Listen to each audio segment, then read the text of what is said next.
Okay, today we are going to take another paper, that is Statistics for Economics. So in class 11 you will have one paper that is dedicated for statistics which are used in economics. So chapter 1, it is an introduction to the subject Statistics for Economics. So in this first chapter, when you study this first chapter, you should be able to know what the subject of economics is about. And it will enable us again to understand how economics is linked with the study of economic activities. So economic activities, we have uh, consumption, production, and distribution. So how these things are interlinked, or how these economic activities are linked, we will discuss. And we should be able to understand why knowledge of statistics can help in the describing these various economic activities such as consumption, production, and distribution. And again, looking into this chapter 1, we should be able to learn about some uses of statistics in the understanding economic activities. So that's all we have to talk about in this chapter. So first, let us go straight to the first topic, that is why economics. What is all about economics? And in microeconomics, we have discussed what is economics, their definition, and etc. But again, let us look into this from the statistic perspective. So to start off with, let us begin with the quotation given by Alfred Marshall, who is considered one of the founder of modern economics. So he says, the study of man in the ordinary business of life. So economy is all about the study of man in the ordinary business of life. So what does he mean when he say the study of man in the ordinary business of life? We have to understand some concepts. So first, let us see. So when you buy goods, you're buying goods. You may want to satisfy your own personal needs or those of your family, or any other persons to whom you want to make a gift. While doing this process, and when you buy goods, you are called a consumer. Again, next, when you sell goods, selling goods to make a profit for yourself, you may be a shopkeeper. You will be called a seller when you are selling a goods to make a profit for yourself. And again, you may be producing goods.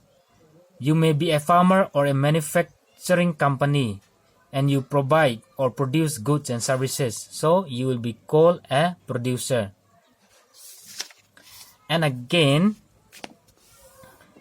you are in a job working for some other person. You're in the office of somebody and you get paid for it. It may be employed for somebody who pays you wages or a salary. You are called an employee. When you are in a job working for some other person who gives you, payment in the form of wages or salary, you are called employee. And an employer is someone, or when you employ somebody under you, giving them wages or salary, you are an employer. You employ somebody under you to work for you, give them wages and salary, so you will be called an employer. So in all these cases, you will be called gainfully employed, because you are paid or you are paying to somebody. You are gainfully employed in an economic activity such as consumption, production, and distribution. So in all these cases, you will be called gainfully employed in an economic activity. Economic activities are ones that are undertaken for a monetary gain. Here, monetary gain is very, very important. It has to be for a monetary gain, not for free. So those activities that are undertaken for monetary gain are called economic activities. And this is what economics meant by ordinary business of life. So in all these cases, looking at all the cases, you are gainfully employed or you are doing an activity which gives you monetary gain. So that is all about ordinary business of life. And as we have discussed, scarcity is the root of all economic problems. Because of this scarcity of resources, we are facing all sorts of problems. And it is said that we cannot get something for nothing. I repeat, we cannot get something for nothing. So we have to pay for it. Whatever we are consuming is an economic good, and for economic good we have to pay. We have to make payment, and to make payment we need to have an income. So we cannot get something for nothing. We know the story of Aladdin and his magic lamp. So Aladdin is considered to be a lucky guy. Why? Because whatever he wished and whatever he wanted, whatever desire he wants, he just need to rub his lamp and say the word, and everything will be provided at the bat of an eyelid. Whatever he wished, he will get. But in real life, that is not possible, and we are not as lucky as Aladdin. Though, like him, we also have unlimited ones, but we don't have the magic lamp. So take for example, the pocket money that we have in our pocket. It is very limited.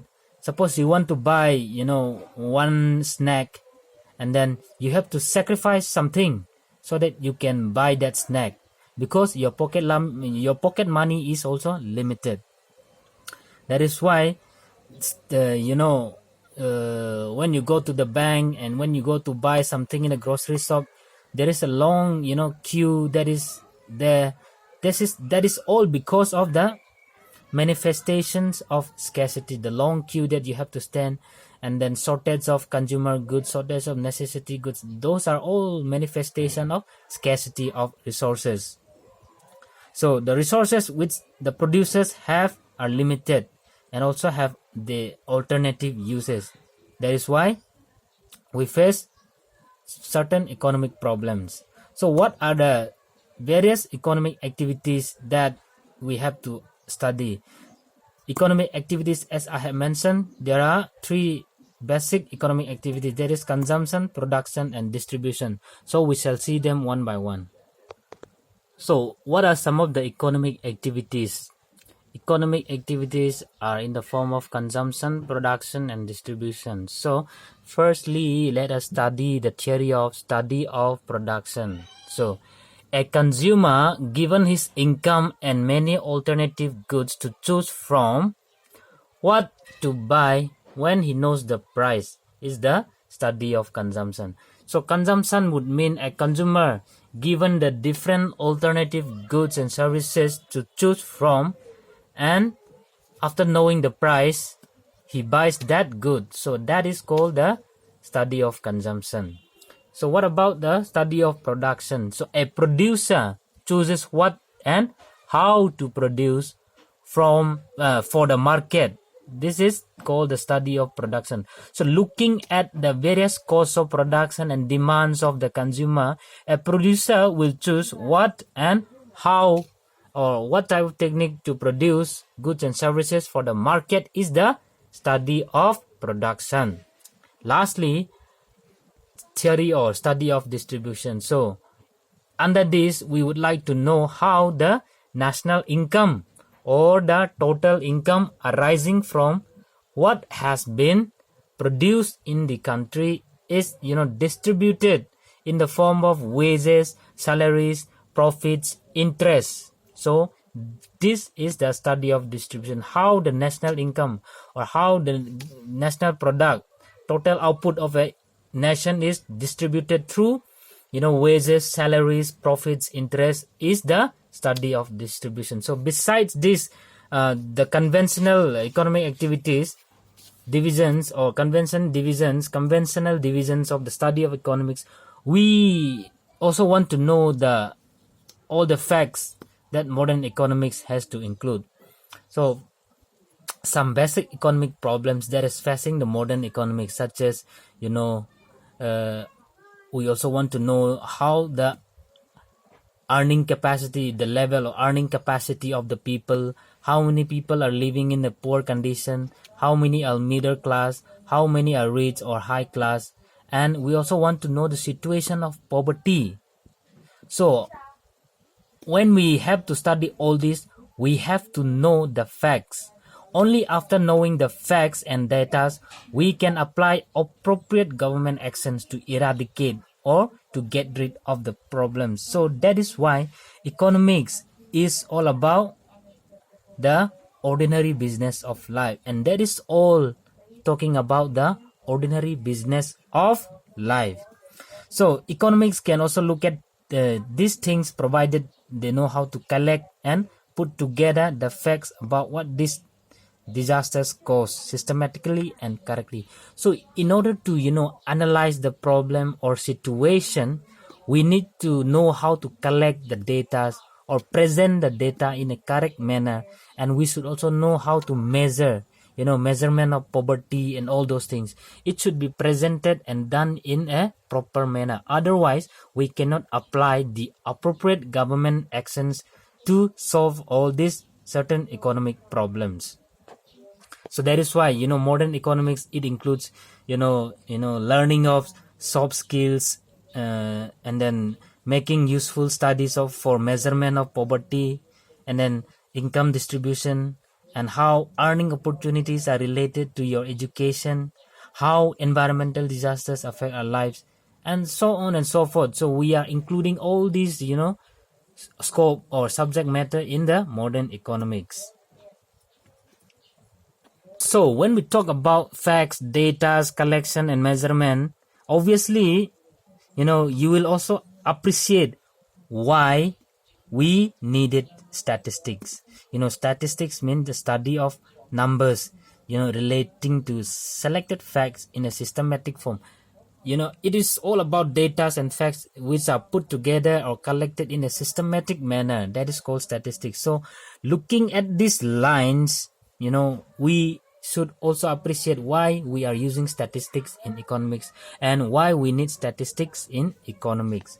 So basically, economics is the study of how people and society chooses to employ these scarce resources, as we have discussed, that could have alternative or different uses in order to produce various commodities that satisfy their wants, and to distribute them for consumption among various persons and groups in societies. That is all about economics.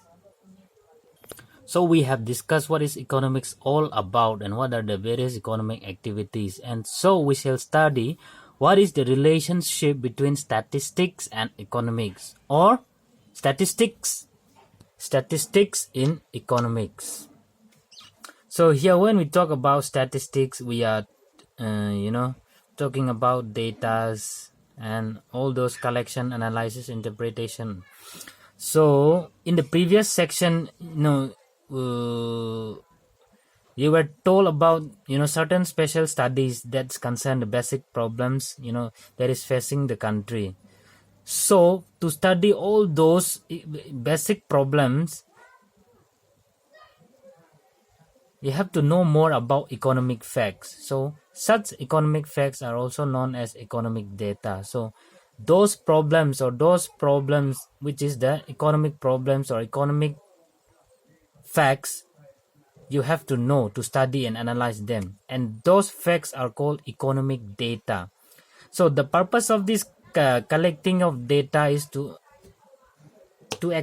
purpose of the collection of data is to explain the problems or the reasons behind the problems, why we are facing the problems, and then we analyze the problems, why this problem occurs. And after analyzing it, our main duty is to mitigate, to find out the ways and means and method to mitigate or to get rid of the problem, and we frame policies to mitigate the problem. So those mitigation or methods to get rid of the problem is known as economic policies, or in economics, such measures are known as policies. So here it is important to note that No analysis of an economic problem would be possible without data. No analysis, no explanation, no interpretation, no formulation of policies is possible without proper economic data. So we know the importance of data now. And policies are formulated after analyzing this data. Proper and appropriate government action is undertaken with the help of this analyzation of the data after analyzing this economic data. So here we see the important relationship between the statistics and economics. We are formulating economic policies because data is provided through statistics. So what is statistics all about? Statistics deals with the collection, analysis, interpretation, and again presentation of the numerical data. So after collecting, we have to analyze. After analyzing, we have to interpret, and after interpretation, we have to present the problem in a numerical data, in a numerical form. So it is considered as the branch of mathematics. The statistics also considered as the branch of mathematics. We also use in accounting. We also use in economics, like we are doing here, and we also use in management, even in physics, in finance, psychology, and even in sociology. We use statistics. In sociology, we use statistics for collection of data. So in statistics, there are two types of data again. There is quantitative data and qualitative data. So in quantitative data, example is the production of rice increased to 1.605 million. So it is in quantity, in number, that can be measured. When it comes to qualitative data, we cannot measure, for example, the gender, whether it is a boy or girl. We cannot measure health, for example. It is not measurable in number. So the basic difference is we can measure in number in quantitative data, and unlike the other first one, qualitative data cannot be measured. Example is the gender and health. So such qualitative information, which cannot be measured in numerical form, or statistics, is often used in economics and other social sciences. And they are collected, data are collected and stored systematically. For what? We are storing the data systematically, like quantitative information, whether be it prices, income, or tax paid, etc. Whatever for single person or a group of person, we have to store it in a systematical way, like the quantitative information. So we are storing even this qualitative data in a systematical form. So we will study this in upcoming chapters, that statistics involves collection of data. So the next step is to present the data in tabular, diagrammatical, or graphical forms. And the data that are summarized by calculating various numerical indices such as mean, variance, standard deviation, etc. These things we will study in the upcoming chapter. Okay, we have mentioned that there is a close link or relationship between statistics and economics. So we shall see in detail what does statistics do in economics. How does it help economies? So first, we can say that statistics, it is an indispensable tool for an economist for understanding the basic economic problem. And it is also required to find the causes or reason behind the qualitative and quantitative economic problems. So it is needed, statistics is needed for finding the reason or causes behind the quantitative and qualitative economic problem. So once the causes are found, it is very easy to formulate policies and take appropriate government action.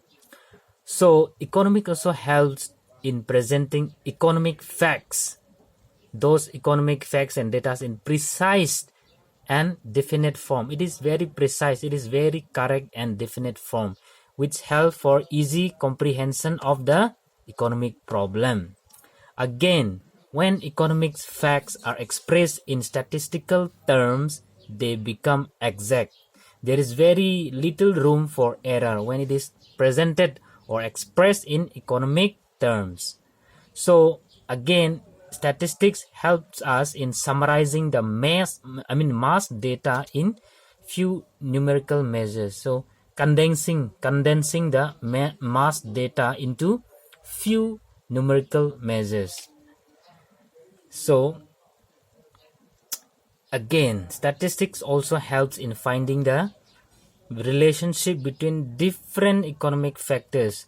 So it is helping in finding the relationship. We will study in upcoming chapter about correlation, which is an important tool of statistics. So statistics is helping in finding the relationship between different economic factors, such as how the how the demand for goods changes when there is increase in prices. So that is the relationship between demand for goods and price. So when the price is increasing, what will the effect be upon the demand for goods? So it is a relationship, and statistics will help us to answer all the problem, all the questions. Again, another example is what would be the consumption expenditure. Would the consumption expenditure increases when the average income increases? So will the consumer, increase their consumption expenditure when their income increases? Another example is what happens to the general price level when the government expenditure increases? Again, the relationship between government expenditure and general price level. So this type of questions are only answered by using statistical tools or by using statistical techniques. Such questions, such relationship can only be answered by using statistics. So the economists can do this only by using statistical techniques. They can answer this type of questions, relationship questions, the different factors, relationship between different factors can be answered only by using statistical techniques. And in another instance, the economists might be interested in predicting the changes in one economic factor due to the change in another factor. For example, she might be interested in knowing the impact of today's investment, on the national income in the future. Such an exercise cannot be undertaken without the knowledge of statistics. Again, some formulation of plans and policies requires the knowledge of future trends. So formulation of policies and plans for future years also requires the knowledge of future trends, and it is through statistical tools and techniques that we can predict the future trends. So in conclusion, today we increasingly use statistics to analyze serious economic problems, and then in economic policies, statistics plays a vital role in decision making. So the close relationship between statistics and economics is not to be ignored, and with the help of statistics techniques or tools, we are able to formulate various economic policies to eradicate certain economic problems. So with that, we have come to the end of chapter 1. Thank you.